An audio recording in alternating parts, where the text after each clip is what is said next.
hate, hatred, discord, agitation, disharmony, distress, fighting, frustration, upset, war, worry.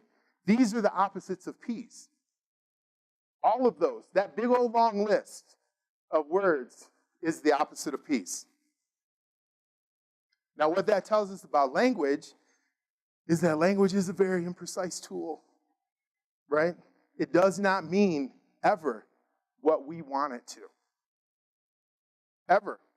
And even through our own sort of inability to like make ourselves understood, the next hurdle is for the people who are listening to us to make sense of the gibberish that we're talking, right?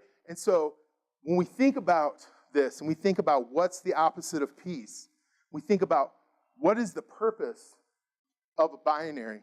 I mean, how, I think, do we begin to reimagine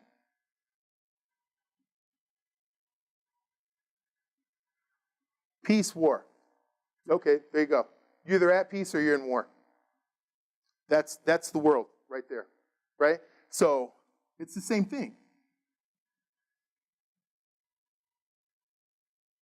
Man, woman. Is that right? I mean, that's, yeah. Who said no? Somebody over here said no. You said, why do you say no? Because it's not a binary. It's not a binary, right? How many of you in here agree that it's not a binary? Okay. But we don't have any problem with this. I didn't hear anybody yell no when I wrote this up here, right? I mean, I agree. This is not a binary. And we have, over the years, trained ourselves. We have trained ourselves to look at this relationship in a different way, right?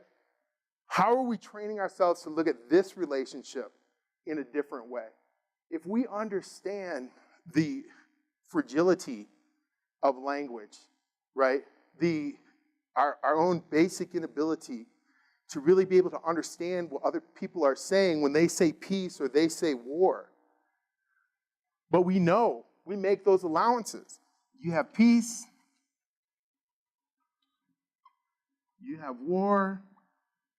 What do you have in between? You have everything in between. Everything in between. They have, there's a book in there. Could you grab it for me? So when we think about this in terms of what does it mean? What do the binaries, what do they help us to do?